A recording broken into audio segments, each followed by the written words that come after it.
Good morning, our lovely viewers. Hello and welcome to The Other Perspective. I'm Elizabeth Karunji and I will be your guest for today. The Other Perspective is a space where we interrogate the thing behind the thing that is the thing. And before we kick it off, let me request you to press the like button down below and also subscribe if you haven't already done so. In this edition, we are going to interrogate the question, can democracy thrive without national identity? And with me to navigate the different perspectives of this subject are three gallant panelists. And let me introduce first the guest panelist, Dr. Frank Nabwiso, who is a renowned scholar and politician. He is also the ex-secretary of the NRM wing in Nairobi, 1984 to 1986. Dr. Frank is a former member of the National Resistance Council, NRC. He was a Kagoma member of parliament between 2001 and 2006. He was the opposition forum for Democratic Change flag bearer in the Jinja City mayoral race 2021. Dr. Nabwiso, welcome to the show.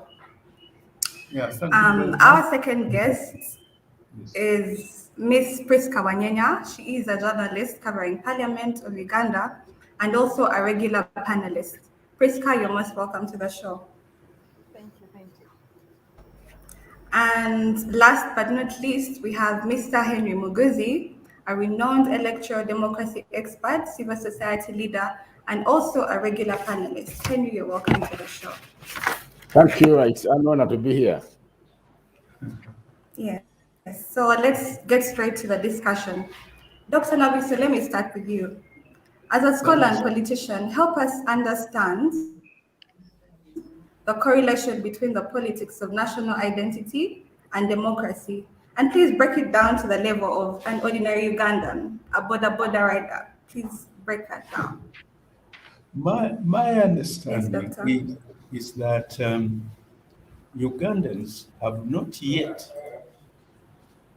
accepted that they belong to Uganda, that we have contuned or we have been made to think about our ethnic groupings first and foremost, which have shaped the methods of making decisions in this country. And unless we kill tribalism and ethnic thinking, this country will simply continue to break down into smaller groups. As of now, we don't seem to have a country called Uganda. What we just have is an amalgamation of a number of ethnic groups which are being put together or being added together with the politics of the gun. The politics of the gun in this country started in 1966. We have not been able to really understand that we are Ugandans. I think this is the simplest understanding that I have of the question that you have posed to me.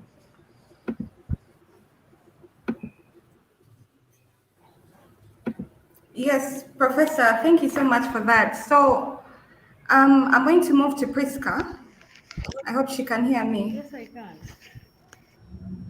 Yes, Prisca, what do you think, in your opinion, defines us as Ugandans? Do we have national identity? And how does this come to bear on national politics, by extension on democracy? What's your opinion?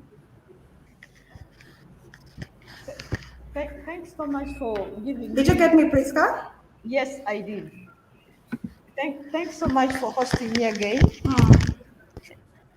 Your initial statement when you're opening, you asked the doctor to explain something to break it down to a border rider's view. And of late, I've noticed on Twitter when somebody wants somebody to explain something that is kind of technical outside, the term they use, they say, you explain to me like you're explaining to baby fool. I don't know what they mean.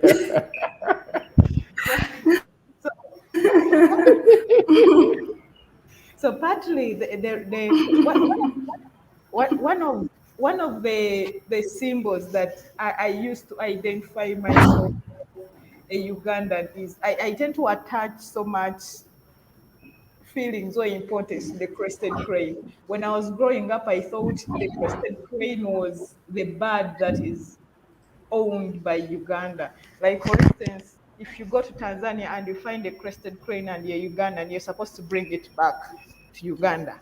That is how I used to understand it. That is how I attach my nationalism to Uganda. So, but when you most of the people, when you ask them about their whether they are patriotic or they love Uganda, they will tell you straight away that they love Uganda. But although they will point out that there are things that are not going right, and we are having this discussion at the time when we have last week we just commemorated 1 year after the November killings, and I remember going back at that time, and I usually tell people that one of the things that I will never forgive the Museveni regime for is the November killings, because I was in town that very day, and when the tires were bursting and the shooting, we thought it was something random, and we kept on creeping out of our offices. Parliament is near Nasa Road, so I thought it was something so small. And within after 2 days, we got to realize there were 54 people who had died. And the reason as to why I tend to think I would never forgive the regime for the killings is because it was for the first time that I questioned my nationality. And I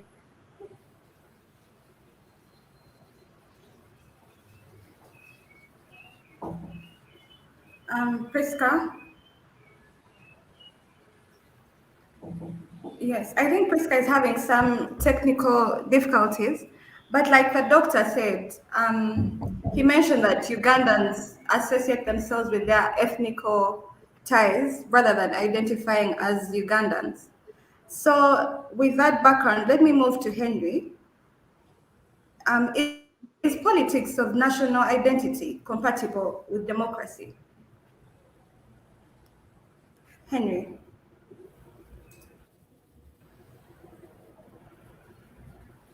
I think we're having some technical difficulties, but I can forward that question to you, Doctor. Let me repeat that for Thank you once again. Is Okay. politics of national identity compatible with democracy? What are your thoughts, Doctor? Well, if you have national identity, that is, if you have people who are patriotic and nationalistic in their thinking, then you'll have more democracy. Because what democracy is all about is that it's a government which emerges after free and fair elections and which clearly understands the need to separate powers. The doctrine of separation of power must be very clear, that the president or the executive, the legislature, and the judiciary, plus the media, these four pillars of democracy are functioning properly, and that there is good governance. Good governance means clean government with minimum corruption or with zero tolerance to corruption. These, to Yes. me, if you have a country where people believe that they are Ugandans, they'll always be proud of their national identity, and they will collectively fight to maintain good governance and democracy and separation of powers. What we have now is that we have a government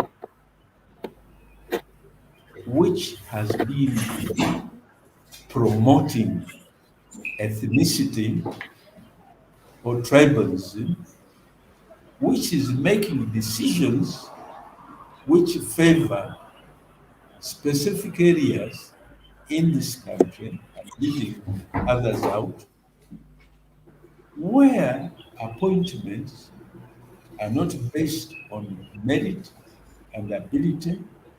I mean, key appointments to cabinet and even technical jobs in this country, where uh,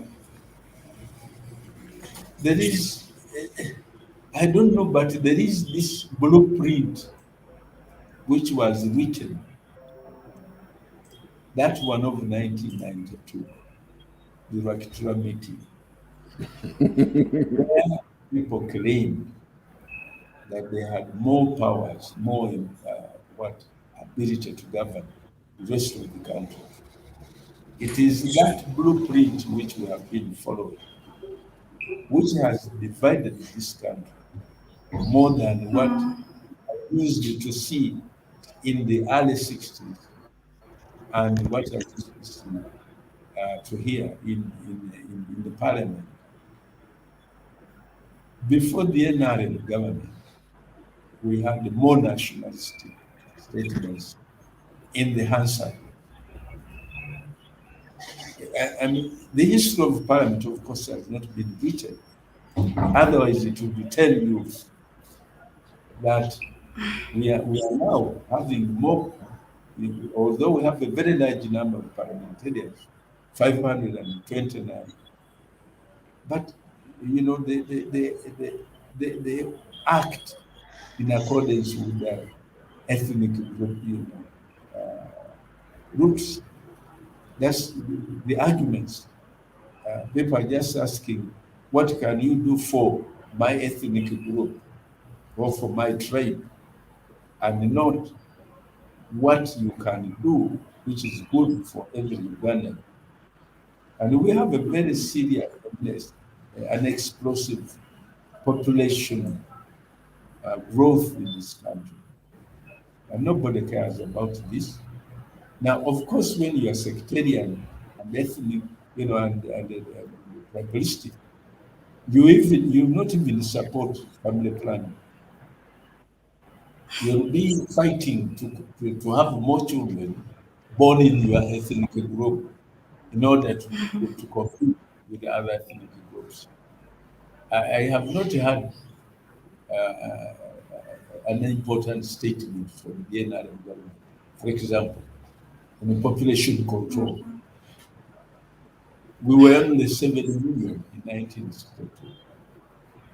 Today we are 46 million, and within a short time we'll be 50 million. But I've never heard the president address this nation on the need to have smaller families.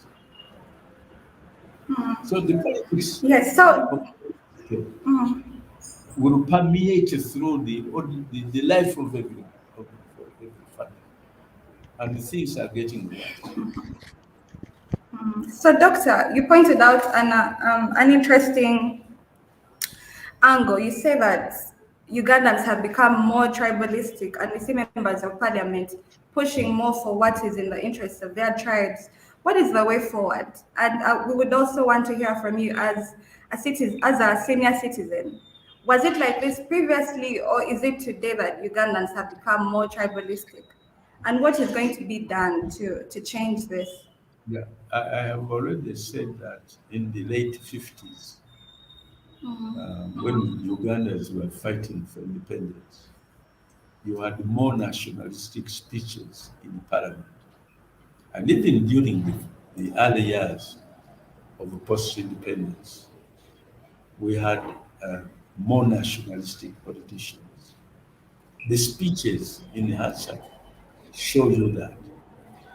What has been happening is, of course, when you wanted to rule people, and in Africa it is a habit, like if you want to be more dictatorial and you set up an oligarchical rule, you tend to to hype up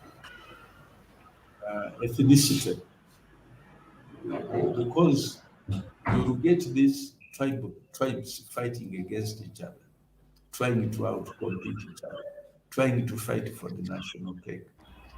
So that's what happens.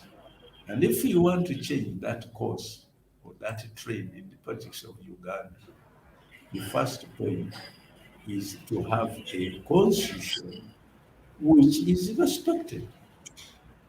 The 1995 constitution, we had to in it because it specified that a president shall be in power for not more than 2 terms.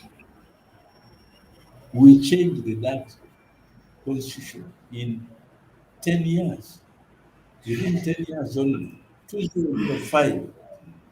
So we took away a cardinal point in the constitution. Of course, you know that in December 2017, we removed the age limit clause in the constitution. We are now moving towards throwing away basic human rights. And I mean, we have to, if we are not very careful, Article 229, which talks about the basic human rights of individuals, including prisoners or suspected criminals, we will be in trouble. All these point to one thing. They point to one-man rule. And that is what I'm saying, that Ugandans have not respected the constitutions they have had. And the question is, when shall we begin to respect the constitutions which we have been writing? I see no Wow, very interesting, Doctor. Thank you so much for. Get a benevolent leader, benevolent, who says, okay, let's go back to the table, start from here, like Jerry Rawlings did in Uganda. And I think that's the only thing to do. All right. To Uganda. Doctor, I'm going to have to cut you short there. Thank you so much for those interesting insights. And this next question goes to Henry. I hope the internet is more stable right now. So, Henry, democracy requires that political participation and government offices be open to all citizens.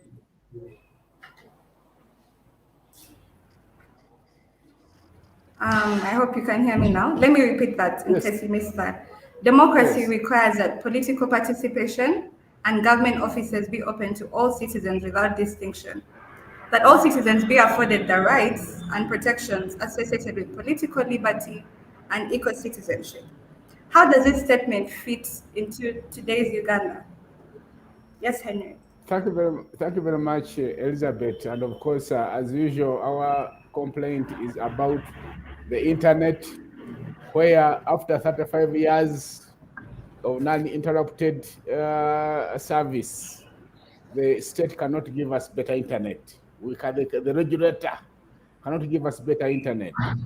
Now, I want to pick it up, before you answer the question, I want to pick it up from where it started, the issue of nationalism, national identity, and what that means. I remember in 2005, 2006, on that road that connects Soroti with through Dokoro to Lira, in the morning, the casual workers, I think one of us has to be muted, either it's Professor or Dr. Nabwiso or something.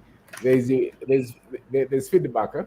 Yeah, but you would see that in the morning, the casual laborers, wherever they would be given cement and lime that they were going to use on the road, they would actually siphon it and keep some of these bags with the communities alongside the road that was being constructed. And of course, they would come back in the evening to pick these. When we asked the citizen, the communities around why they were helping to harbor this route, they tell you, but why should we not? Because besides, this is a government road, the government cement. So it strikes you there and then that people cannot make the distinction between what is government and what is theirs. obviously they don't feel they are part of government. Now, in our communities, the communities would punish and even kill a thief that has stolen chicken. But a thief that has stolen shillings will be afforded the privileges in the community, in the church. He will sit take the front row, because they're saying the other one has stolen government money. This one has stolen our chicken. So you get to see a problem between us getting to our citizens to understand that, look here, as nationals, this money is yours. When a thief steals global fund money, that is actually your money. When a thief siphons cement or fuel that would have been used to complete your road on time and deliver quality, this is your money. So that's where it starts. Now, you asked the doctor about history. And of course, we do know that for those 6 to 8 years we lived under colonialism, one of the things they did was to perpetuate divisionalism, the so-called divide and rule. And therefore, they kept us divided as ethnic groups within being lumped together as you can lump together Sardines and Mukene and so on, without a common identity. Now, the people that took over the reins of power after independence continued these things, which is why up to today, questions such as the Buganda question can never be, have not been answered. The Northern Uganda question. You see, this divisionism is the one that has created a situation where, and I like it when the Dr. Nabwiso hit the nail on the head when he said, we find ourselves in a situation where we have ethnic groups lumped together in a territory called Uganda, but we don't have nationals. Now the question is, can you have nationals? Can you have non-nationals and democracy?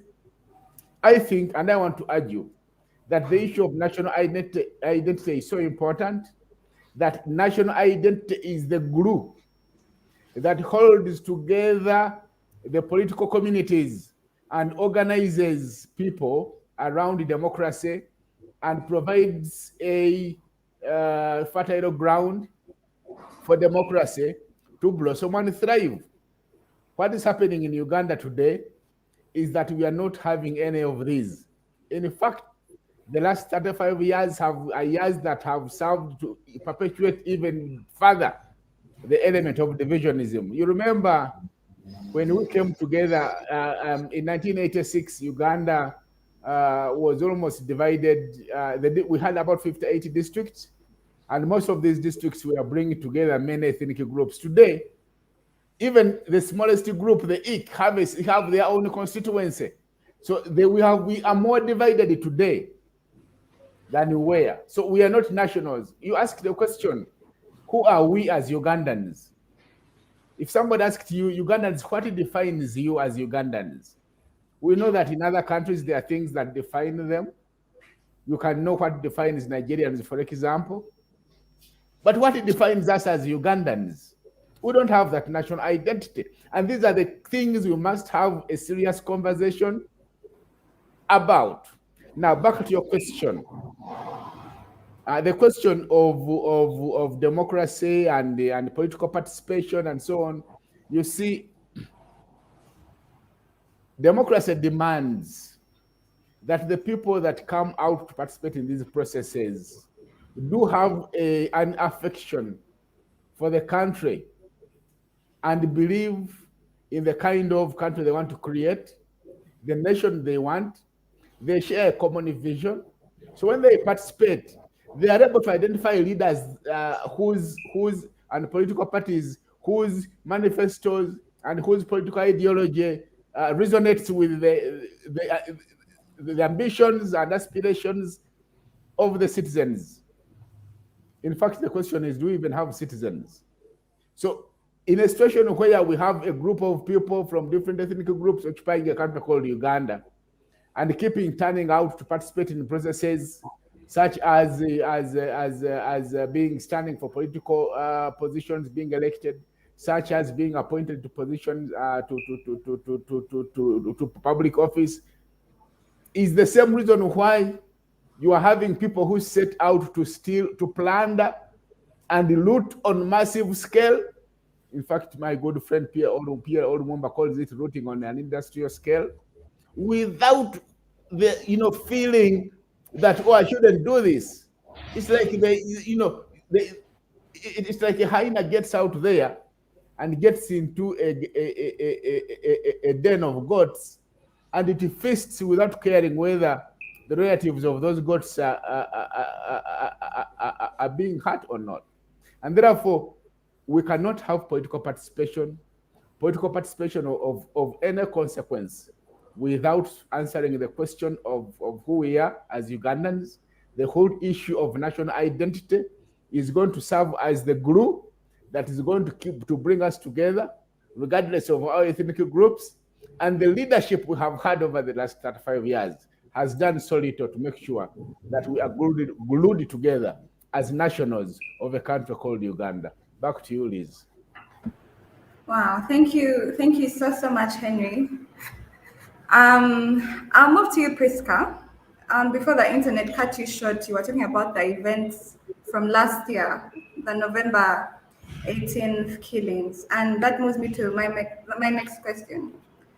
In regard to events like that, just the recent bombings we had last week, and many other events that have happened that have hurt Ugandans in general. Can one successfully promote nationalistic agendas in a country where the biggest driver of political socialization is money? Prisca, can you hear me? She could be muted, Prisca. I think. Is she not muted? I didn't get the last bit. So the question was, can one successfully promote nationalistic agendas in a country where the biggest driver of political socialization is money? Did you hear that, Prisca? Yes, I did. So when I was out before the power went off, I was making a point on the November killing. So there was this group of people who were criticizing government over the killings, and because of the pressure from the international community that government was facing during that time, they had to release money, and they paid off influencers. We remember some of the TV hosts, they started promoting this hashtag on Twitter that I choose peace. So those of us who were calling out government for the killings, we viewed it as an attempt to silence us. We were pushed into a corner to be viewed as people who were unpatriotic. And you've heard of many instances where the president has referred to his critics as enemies of progress. So when you ask about if one can promote nationalism when at the point when the state is controlling the money and everything, we very well know that for the case of democracy can be bought. Unlike patriotism, it is hard to buy patriotism. And most instances when government is hiring international firms to clean up its image in Uganda, what people have always told government is just, you don't even have to waste time paying international firms to clean up the image of Uganda. All you have to do is make sure that there is medicine in hospitals, and the children have access to medical care and education. Those who are getting jobs, who go to ed schools, are getting jobs. We are literally asking for the basic from government. There is no Ugandan who has gone out to demand that we want the president to buy each of us a Bombardier. We are asking for the basic human rights. So, but when you come at the point where you're asking for the basic human rights and you are labeled as the unpatriotic one, that and the unpatriotic one, and your patriotism is questioned, even your nationality. We've even reached a point whereby people have told us, if you're tired of Uganda, you can go. But we've only known Uganda as our country, and we have nowhere else to go. So with all this mix up, I'm so certain that there are very many Ugandans who are questioning their nationality. And every day I am on social media, especially on Twitter, I hear statements now, right now, that the doctors are striking. The fellow doctors are telling them, if you have an opportunity to leave Uganda, just leave. So that is, Ugandans are tired to that extent that they're even advising others to leave the country in case you don't feel appreciated in your own country. And with all this mix up of the division within the country, as the professor has alluded to, I know that, for instance, Uganda is deeply polarized. We are a deeply divided country in terms of, especially when it comes to tribalism. So now the recent talks is they're now eyeing the Acholi region because they have a speaker. Now they even have the CJ, the Chief Justice. So they are now thinking that now they are looking at Acholi. Now the wealth is in Acholi right now. So right now, as an Acholi, you cannot comment or forward. They are going to tell you, you have the CJ, you have the speaker. Where are you? What of us who don't have anything? So that is how deeply polarized Uganda is, and it is really hard for us to get anything that we can hold on to as a nation. At one point, I thought the Uganda cranes would kind of bring us together as a nation, because when it came to supporting football, you would see the numbers in Nambole, they were massive. But now with the performance of Uganda cranes, with each time there is a match qualification for World Cup, there is now a new term they refer to it as the math of Uganda cranes, because we have to calculate, if we don't beat Mali, Kenya, things like that. So I held on to hope of the Uganda cranes. Now I have lost hope. I don't know what anything else that I can identify myself with as a nation, but I think Prisca, we have Kiplimo, Cheptegei that have recently won Uganda golds. Doesn't that do you proud? The Kiplimo also was someone. The people from the Bay region were the people that we had hoped would. But you realize that when they were building the training facility, the proposal government had brought up to build the training facility, it was not even taken in their region. It was taken in the West. You see that, and there is, when you talk of the national team, they usually when FIFA releases the list of the people who are going to play, the players, people usually go out and look for anyone from the West. So they usually say that the football is the only, and athletics is the only avenue that the West has not the people from the West have not intruded. So you remember the fears when they said one of the members of the first family was interested in funding basketball. They were like, now they have come. So even athletics, the one that we thought we would identify with, my dreams were crushed. I don't know about the other people on the panel, but maybe perhaps the only thing that we are holding on to is for the basic human rights that we are asking for the education, for the healthcare. But even then, when we think those are the only things we are going to demand that will bring us together as Ugandans, there is a certain class of people who think they are non-issues because for them they have access to. I really don't know as Ugandans we can hold on to as anything to do with nationalism, unless we are going to hold on to things like corruption and everything that have defined us. Wow. All right. Thank you, Prisca, for that. We're going to head into a short break and we'll be back shortly.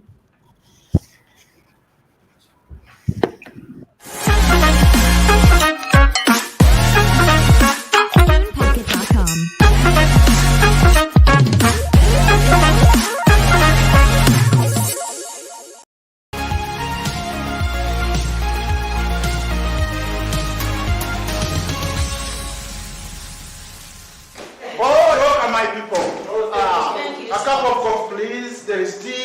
Everything, the snacks are on the way. Your thanks, but the reason that's why we are here, our people need improve the best services. We at least need an ambulance at every center three. My sub-county is the forest. We used to depend on the former MP's vehicle, but when he lost his elections, he took away his vehicle. Of course. So what does that mean?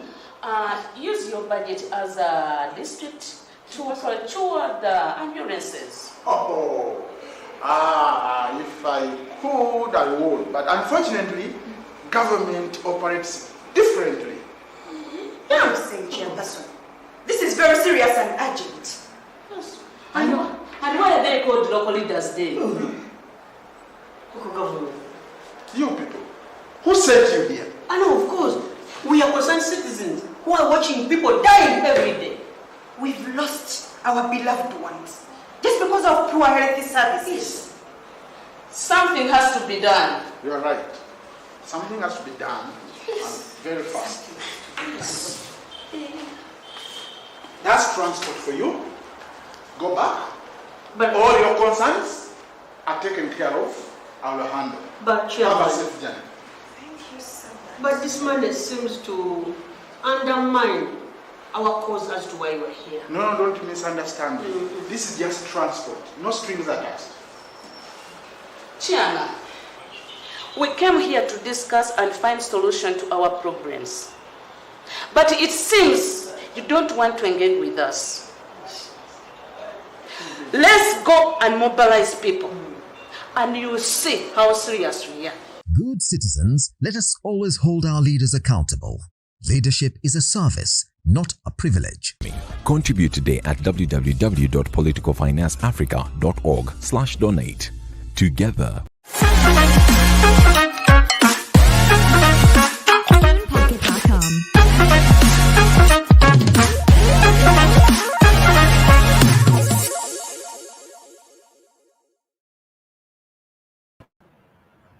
Yes, welcome back, our viewers. So before we broke off, Prisca was explaining to us how the national sports teams have have let us down as Ugandans, and I hope all the other guests are back.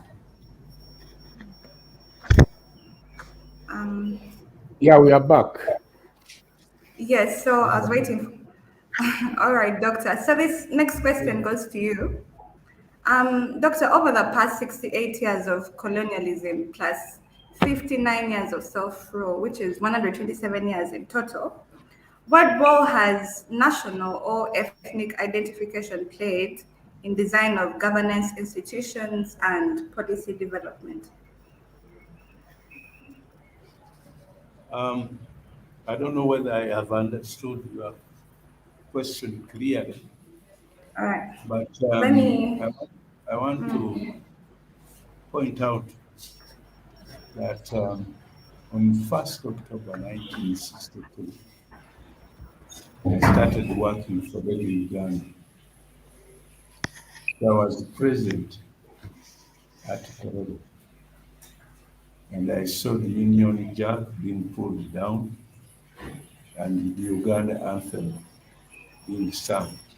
By the way, Ugandans can't even sing their anthem correctly. The Yes. first, it is la la la, oh Uganda, may God uphold thee, we lay our future in thy hand. You must, if you are proud of your country, you must even be able to sing the anthem. But the way we sing it is Sodomido, oh Uganda, not oh Uganda. I'm sorry to bring that in, but I just wanted to demonstrate to you that it is difficult to know what holds us together.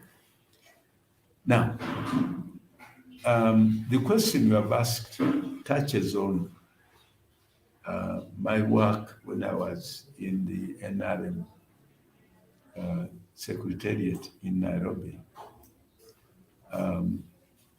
as the Secretary for the External Wing, and where we promised that we would do a lot of things. We had the 10-point program, which we thought was a holy document, which we would use to promote nationalism, patriotism, and democracy. And it was a minimum 10-point program. So what has happened is that document was thrown back into the bush. And people started doing things according to their personal whims.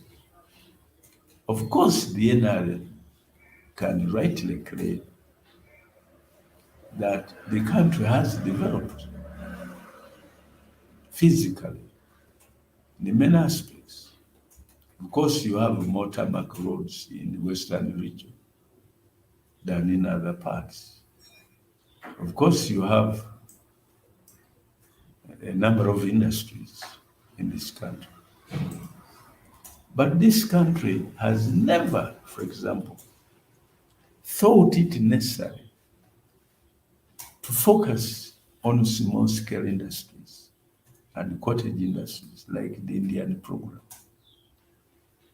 We have had the Ugandans who trained in India and who saw what Gandhi tried to do to bring about quick development.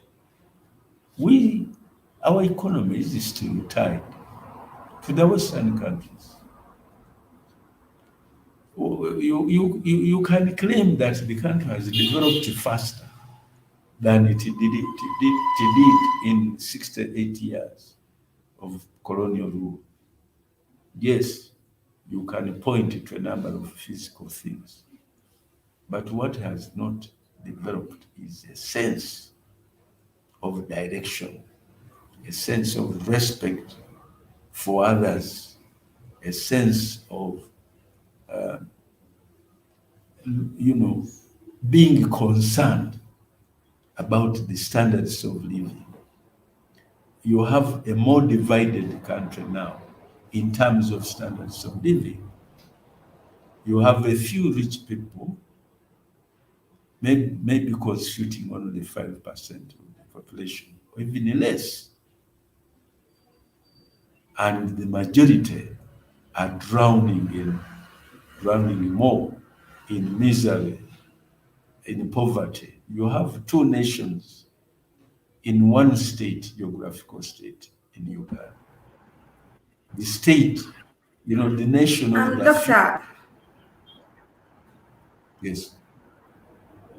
Yes, Doctor, if I'm to cut it short, people in the government will say that there have been government efforts on poverty alleviation, and there's a lot that has been done. We have the recent program Emyoga, we have Operation Wealth Creation, trying to bring out those Ugandans you're talking about out of poverty. So doesn't this show that the government is putting in effort to neutralize the situation? There is a scientific... To make everyone equal?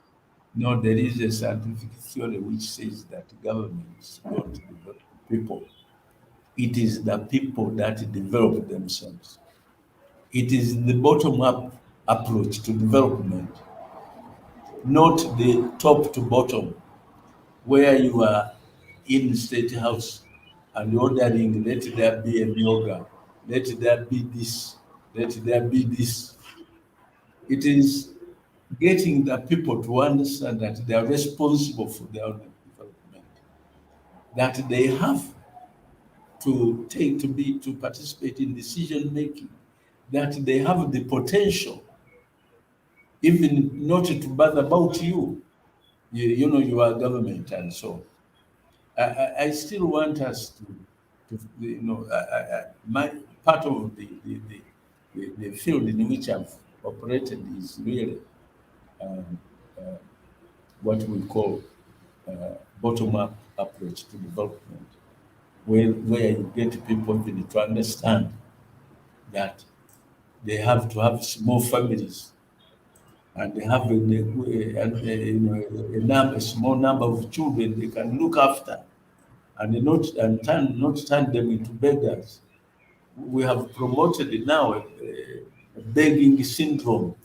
It is the government, it is waiting for the president to speak. It is waiting for one person to speak.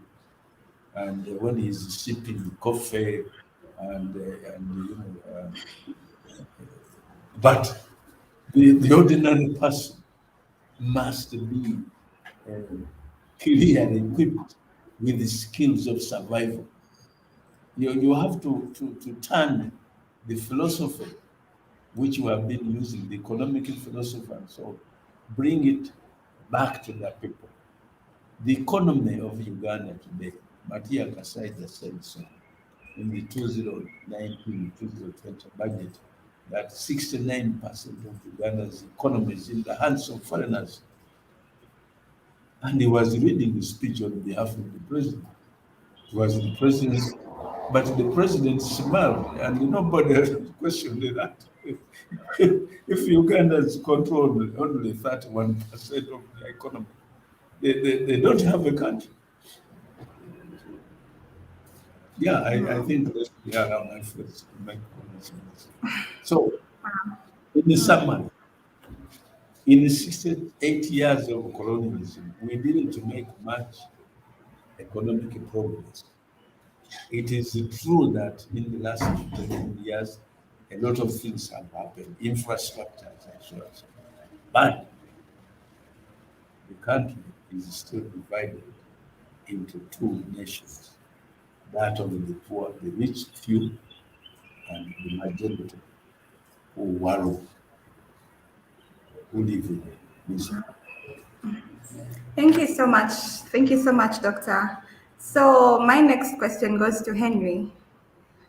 We all know that Uganda returned to multi-partyism in 2005, and I'd want to hear from you how political parties have fared in pushing for nationalistic interests. Sorry, we see parties that currently are very based on tribes and regions. So how do we see them pushing for nationalistic interests and not tribal or ethnic? Elizabeth, you may have to repeat that question. Can you hear me clearly now?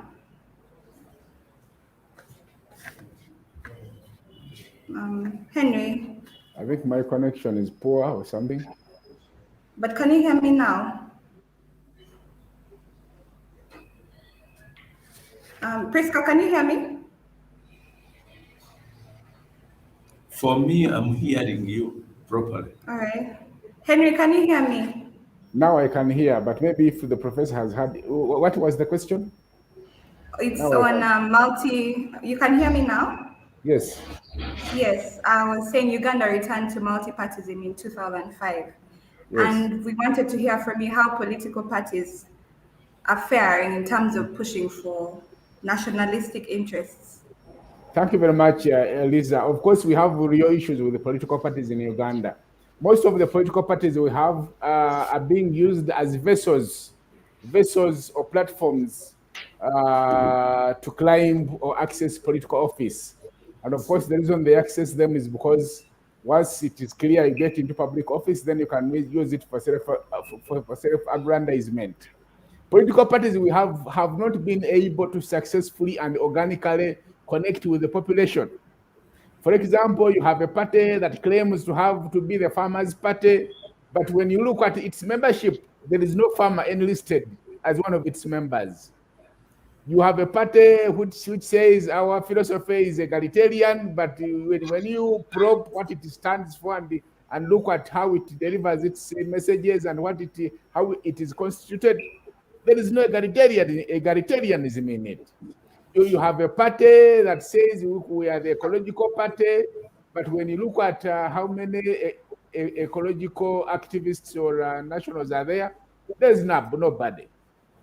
The point I'm making is this, that there is a disconnect between the political parties and the people, which is why today, people subscribe as members to these political parties, not because they have bought into their ideology, but because they expect to get something in return. Which is why you will not be surprised to find that one person has about 3 political party cards. When the NRM comes around and it is the time to eat, they pull out the NRM card. If tomorrow it is the FDC guy around, they will pull out the FDC card.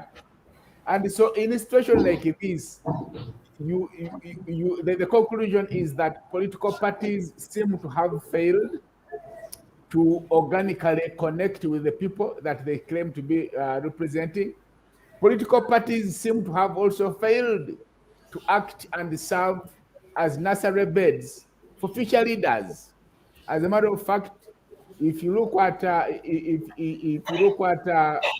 ideologies and the philosophies of these political parties, you don't get to see that the challenge of lack of national unity is one of their main concerns. When they articulate what they want to work on, you don't get to see that they are trying to make sure that they glue together, bond together the nationals that live in a territory called Uganda to become a nation. Today, Uganda is struggling to be a state. The people living in this state called Uganda know and believe of themselves more as Banyankore, Bachiga, Baganda, Basoga, Acholis, Karamajong, than they would think of themselves as Ugandans. I think political parties have not served this role, but I think it is a role that political parties should champion. For a political party that is in opposition or a political party that is in power, we have to see deliberate and intentional efforts aimed at ensuring that Ugandans feel proud of their country. A situation where Ugandans are kidnapped in their own country, a situation where Ugandans do not enjoy the rights, a situation where someone wants to attack the entire chapter or the entire Bill of Rights and re-engineer it, a situation where people are wallowing in a marshmallow of poverty, disease, a situation, and you know Ugandans by their very nature, many of them are not interested in political office. Our only interest is, can I have good schools where I can take my children? Can I have good health centers? How can it be that when the first point of call whenever a Ugandan gets sick is a private health center? Why have we failed to make sure that Ugandans have access to quality public health care? COVID-19 has just come and exposed all the weaknesses. So but we are not seeing political parties pushing this agenda. And therefore, we would like to see political parties organically connecting with the people, political parties projecting the needs and aspirations of the Ugandans so that we can relate with them. At the moment, they are just being used as vessels of those elite politicians and economic elites to access political office. Thank you. Thank you so much, Henry. Just a question to follow up what you just said. Very many political parties in Uganda they're tribal. For example, the UPC, usually associate UPC to the north. Recently, the new National Unity platform was associated to Uganda, and I think it's only the FDC that has tried to be national. So how will Ugandans believe these parties if they are pushing for tribalism? They may have an agenda. All right. Okay. Thank you very much, Elizabeth. And of course, this takes us back to the question of leadership. The leadership that has been in place over the last 36 years has only sprinted over a country that is divided ethnically. Because you see, political parties are a reflection of the character and architecture of the society within which they operate. So because the society within which political parties are operating has been so divided ethnically, they find it easier to mobilize and organize around ethnic lines. This is bad for democracy. This is bad for nation building. This is bad for development. And therefore, the leaders, it's a question of leadership. Of course, a united Uganda is stronger. A united Uganda can speak with one voice. A united Uganda may not be manipulated during elections. In the event that if they have decided that we need to have a change in leadership, they may act as a united Uganda. And when they act as a united Uganda, you may not be able to use the election as an avenue to renew your mandate. It could also be an avenue for you to leave political office. And therefore, the leadership and aims and aspirations of that leadership, we need a leadership that places public interests before personal interest. The day we shall have leadership that places public interest before selfish interests is the day we will have a society from which political parties that are national in character can emanate. Thank you. All right, thank you, Henry. We have a few minutes left to the end of the show, so I'll ask each of you to give your parting shots. And before that, I want to recognize the government's efforts in trying to push for patriotism. We have patriotism included in the school curriculums, and let's not ignore that fact. But Prisca, you give us your first parting shots. What can be done to enable Ugandans start identifying shared issues of national concern, irrespective of tribe, location? What do you think can be done? As you conclude. One of the first things in my initial remarks was on the November bombings, and I'm going to use those as my concluding remarks and to answer your question. I think that we've seen several people, because recently I think there was a news reporting that the major generals are calling for unity within the country, and I asked myself that where was this same energy when Ugandans were being killed downtown? That I didn't see any of the army officers come out to criticize their fellow soldiers. So I think that there won't be any unity in Uganda until there is accountability, because for any relationship to thrive, whether a friendship or a romantic or anything, there has to be honesty and accountability and trust for that relationship to thrive. And that is, we as the people and the government have a relationship, but that relationship has broken down, especially when it comes to people, the people from the central region. They think their people were killed, and for you're coming to call for unity, and yet none of the people who killed their own has been held accountable. So until there is going to be accountability for all the 54 people that were killed downtown, there is not going to be we are not going to. I don't think Ugandans are going to fall for the blind patriotism that government is calling for. That and looking at those who are criticizing it as enemies of progress. So for nationalism or patriotism or unity to be attained, there has to be accountability for all the atrocities that the state has committed. Thank you so much, Prisca, for that. And thank you for having you on the show. So, Doctor, can you, in a few seconds, give us your parting shots as we round up the show? Yes, in 1966, Ghana politics was introduced in Uganda, and it has continued. Kenya has never had a military government. Tanzania has not had a military government. Nyerere deliberately resigned from the presidency in order to create a political culture where leaders can be changed smoothly. And that's why in Tanzania you have even a female president. In Uganda, according to a book written by the former Chief Justice of Uganda, Samuel Wams,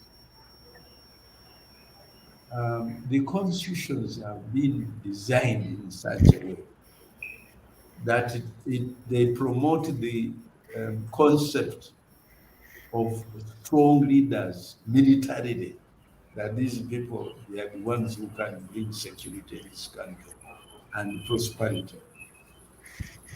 It is not easy to think that you can create prosperity and wealth in this country if we are using the gun. If you are going to send people, kill off agricultural institutions and bring in NADs, soldiers, to go into agriculture, you are wasting time. I think time has come for Ugandans to say enough is enough. Let us try what Kenya has tried to do and Tanzania. Have free and fair elections, have civilian governments. And they are even more stable than us. So the point is, why can't some people really get out of power now and give a chance to other Ugandans to try and come out with a better manifesto? You cannot even build the political parties when the gun is controlling. And when the president will change secretary generals like he will do anything, change them as he wants, or chairman of a political party. I mean, if political parties are not democratic internally, you cannot build democracy using those parties. All right. Thank you so much, Doctor. Thank you so much. So, Henry, as we close, please tell us what can be done for Ugandans to start identifying shared issues of national concern. Okay, I have 3 words as my parting shot is Uganda needs national dialogue. So national dialogue is paramount. Those are the 3 words. National dialogue is paramount. Thank you. All right. Thank you so much, our amazing guests. Thank you, our viewers, everyone that tuned in. And be sure to catch the other perspective next Wednesday, same place, same time. Have a lovely week.